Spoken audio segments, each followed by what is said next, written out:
क्या हुआ जब केदारनाथ के कपाट बंद होने के बाद भी एक साधु ने केदारनाथ घाटी में रुकने की ठान ली।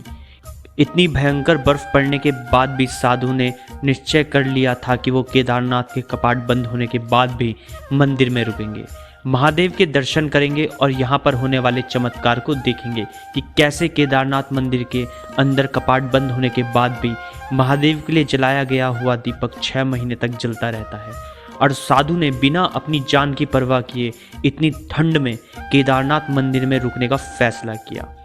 उसके बाद साधु ने वहाँ पर जो भी देखा उनके होश उड़ गए। यह बात है उस दिन की जिस दिन केदारनाथ मंदिर के कपाट बंद किए जाते हैं और वहाँ से सारे पुजारी और महादेव के भक्त अपने अपने घर चले जाते हैं। केदारनाथ मंदिर के कपाट बंद करके सभी वहाँ से जा ही रहे थे, लेकिन वहाँ पर मंदिर के कुछ दूर पर एक साधु बैठे थे। उन्होंने ठान लिया था कि वो केदारनाथ में ही रुकेंगे। नवंबर के महीने में केदारनाथ धीरे धीरे बर्फ से ढकने लग जाता है। वहीं पर वह साधु इतनी ठंड में मंदिर के बाहर नंदी बाबा के पास बैठे रहते हैं। साधु के पास जो भी खाने पीने का सामान था वह सब धीरे धीरे खत्म हो गया था। केदारनाथ घाटी में ज़्यादा पेड़ पौधे ना होने की वजह से साधु को कुछ खाने के लिए भी नहीं मिल रहा था। तभी वह महादेव से प्रार्थना करते हैं कि महादेव, मैं आपके दर्शन के लिए ही यहाँ रुका हूँ, यहाँ पर आप ही मेरी रक्षा कीजिए।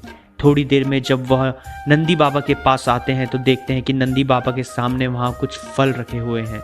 ऐसा लग रहा था जैसे किसी ने ताज़े फल अभी अभी रखे हों। साधु समझ जाते हैं कि यह सब केदार बाबा की कृपा है। साधु को रोज़ सुबह और शाम नंदी बाबा के सामने कुछ फल हमेशा रखे मिल जाते थे। कुछ समय बाद वहाँ पर भयंकर बर्फ पड़ने लगी और साधु से बाहर की ठंड झेली ना जा सकी। वह केदारनाथ मंदिर के दरवाजे के अंदर जाने की कोशिश करते हैं, लेकिन दरवाजे में ताला लगे होने की वजह से दरवाज़ा खुलता ही नहीं। वह महादेव का नाम लेते हैं, मंदिर की चारों ओर घूमने लगते हैं। तभी वह मंदिर के पीछे लगे दरवाजे को धक्का देते हैं और वह दरवाज़ा खुल जाता है। मंदिर के अंदर आते ही साधु चौंक जाते हैं। मंदिर के अंदर का तापमान इतना नॉर्मल था कि वहाँ कोई भी आराम से रह सकता था।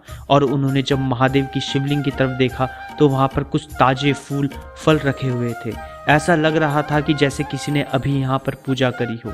वहाँ पर रखे कुछ दियों में तेल कम तो था, लेकिन जब साधु सुबह उठते तो वह देखते कि तेल अपने आप भरा हुआ है।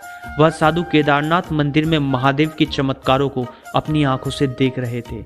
उसके बाद साधु ने केदारनाथ बाबा से बोला कि आपने मेरा जीवन धन्य कर दिया। तब से वह साधु केदार घाटी में ही बस गए। वहाँ से सब चले जाते हैं, लेकिन वह साधु वहीं पर रहते हैं।